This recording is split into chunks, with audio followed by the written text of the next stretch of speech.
você continua fraco porque ainda treina feito um moleque, principalmente quando você já passou dos 25, dos 30 anos. Isso porque quando você é mais jovem, você tem ali seus 18, seus 20 anos, muita coisa é diferente. Existe uma margem muito maior de erro que você pode cometer e ainda assim ter bons resultados.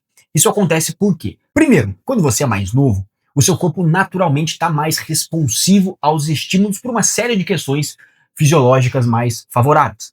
Segundo ponto, em geral, aos 18 anos, você está num momento de vida diferente, pô, do que aos 25 ou 30. Então você costuma ter mais tempo, você costuma ter uma rotina diferente, poucas prioridades. Em geral, com 18, cara, basicamente você consegue ali mirar a sua vida para isso. Já com 30 anos, é bem difícil, para não dizer impossível, que isso aconteça. Antes de ir pro terceiro ponto, cara, presta bastante atenção, principalmente nas últimas repetições dessa série de barra aqui. Perceba como a velocidade de movimento diminui, mesmo eu tentando voluntariamente acelerar o máximo possível. Isso acontece quando você escolhe bem a carga e chega próximo da falha. E o terceiro ponto é que, em geral, a gente costuma ter mais gana, mais vontade mesmo quando a gente é mais jovem. Naturalmente, isso acontece. Com o passar dos anos, a gente vai mudando essa gana, essa vontade, para outra direção. E aí, quando se juntam essas três coisas, é muito mais fácil construir algum resultado, te permitindo até cometer um ou vários dos 4 erros que eu vou te mostrar agora, mas que se você já passou dos 25, cara, você não pode cometer de jeito nenhum. Só um adendo aqui, e eu me surpreendi com quão fácil e confortável foi essa série preparatória de paralela, foram 20 quilos adicionais e saíram, pô, bem mais fácil do que eu imaginei que sairiam. Só que quando eu cheguei nos 30 quilos, cara, puta merda, eu fiz as séries principais com esse peso, você vai ver aqui no vídeo que o bicho pega. A ponto de eu achar que eu nunca briguei tanto numa repetição de paralela como foi na última série. Olhando o vídeo aqui, até agora eu não sei de onde eu tirei força pra subir esse peso no final. E bom, o primeiro erro que você não pode cometer de jeito nenhum é estar fora do protocolo blindado da minha consultoria personalizada. Inclusive, o primeiro link na descrição, onde, meu querido, eu literalmente te pego pela mão e te faço construir um corpo realmente forte, funcional, com muito mais massa muscular, menos gordura, mais energia e muito mais testosterona. Dito isso, vamos para o primeiro erro, então, que é focar nos parâmetros errados, cara. Muita gente vai treinar achando que o parâmetro de um bom treino é, primeiro, se deu pump ou não, segundo, se sentiu o músculo pegar durante o exercício, ou terceiro, sei lá, se o cara terminou cansado. E esses 3 parâmetros, eles são um lixo para você basear o seu treino. E se você faz, eu aposto que você está tendo metade dos resultados que você poderia ter se fizesse da forma certa, focando em evolução de algumas variáveis concretas que a gente vai conversar ainda hoje. O segundo erro que você não pode cometer é fazer muito mais do que o necessário. A gente tende a acreditar que para tudo na vida, né, fazer mais é sempre melhor, fazer mais é sempre a solução para ter mais resultado. Para muitas coisas, isso é realidade, mas o treino não é uma delas. Todas as séries ou até mesmo treinos extras que você faz, além daquilo que o seu corpo é capaz de se recuperar, mais vai te prejudicar do que te ajudar. O terceiro erro que você não pode cometer, cara, é ficar muito longe da falha ou então falhar em tudo. Isso acontece porque ou você ainda não entendeu direito como treinar e você não sabe levar o seu corpo próximo ao estado de falha muscular, mantendo a técnica de movimento e conseguindo imprimir esforço de verdade ali no exercício, ou então porque você não compreendeu que existe uma linha entre estimular e aniquilar. E ir para qualquer um desses dois extremos vai acabar com seus resultados.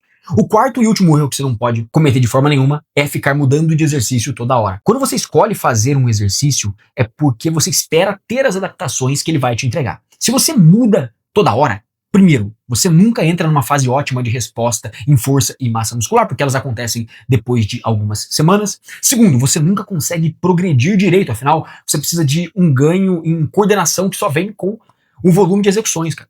E o terceiro ponto é que é impossível saber o que especificamente te trouxe os resultados que você teve, porque você fez de tudo um pouco, fez muito de nada, então mudar de exercício todo mês ou até mesmo toda semana é um atestado de que você não faz ideia do que você está fazendo. E antes da gente continuar, cara, presta bem atenção aqui nessa série em 2 coisas. A primeira delas é a guerra, que são as últimas repetições. E a segunda coisa, cara, é como eu vou mudando de cor ao longo da série. Eu começo branco e termino vermelho, cara. Mas vamos lá. Então, quando você passa dos 25 anos, a coisa muda de figura. Todo o contexto da sua vida muda e achar que fazer aquilo que você fazia com 18 anos vai dar o mesmo resultado agora é loucura, cara. Então, eu vou te entregar 3 recomendações pontuais e que vão fazer seus resultados literalmente explodirem, cara. A primeira recomendação de todas aqui é tornar o seu treino mais eficiente. Como eu te falei, cara, muita gente acha que não tem resultado porque não faz o suficiente, fazendo com que a solução de tudo seja aumentar a quantidade do que está fazendo, o que é uma percepção errada. Isso porque quando você treina 3, 4 vezes por semana, já é para você estar tendo ótimos resultados. O erro aqui não é na quantidade, mas o erro aqui geralmente ele mora em desconsiderar o limiar mínimo de estímulo para ter resultados. Porque assim, para a maioria dos casos, a gente pode traduzir isso para basicamente proximidade da falha.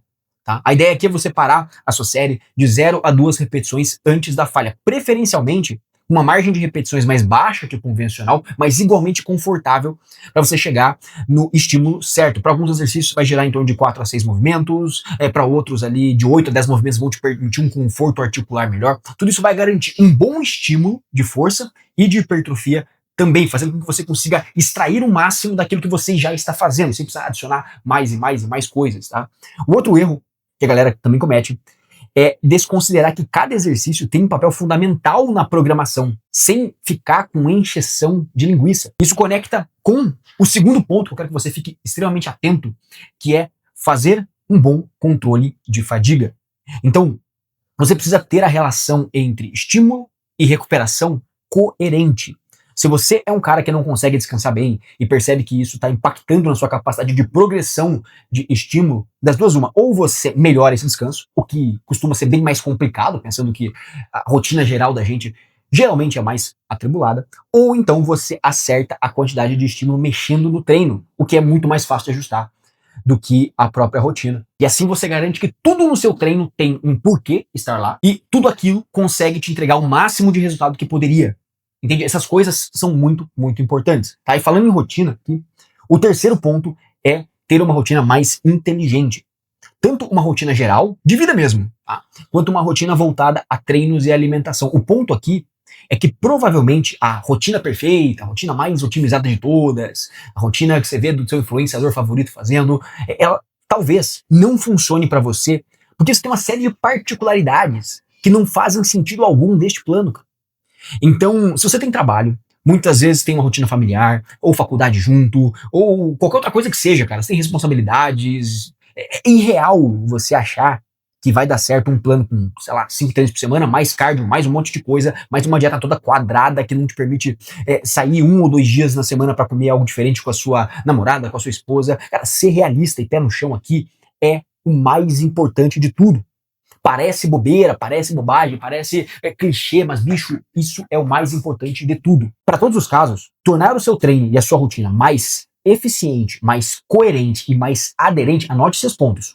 Eficiente, coerente e aderente é o que vai te entregar resultados de verdade. Se você quiser que eu faça isso para você, o link do protocolo blindado é o primeiro da descrição. Lá eu te pego pela mão para você construir um corpo realmente forte, funcional, com mais massa muscular, com menos gordura, com mais energia e muito mais testosterona. Então, o treino de hoje foi elevação lateral, essa eu não gravei, barra fixa com peso adicional, paralela com peso adicional, rosca bíceps de costas para polia, cadeira flexora e agachamento hack no final, todos 2 séries de cada, simplificando ali na margem de 0 a 2 repetições da falha. E se você gostou desse vídeo, meu querido, eu tenho certeza que você vai gostar deste outro vídeo que está aparecendo aqui na sua tela, onde eu te mostro um guia científico para você explodir a sua testosterona ainda nesse verão. Se inscreva no canal para não perder mais nenhum vídeo que a gente solta por aqui, senta o dedo neste like, bora pra cima e até a próxima.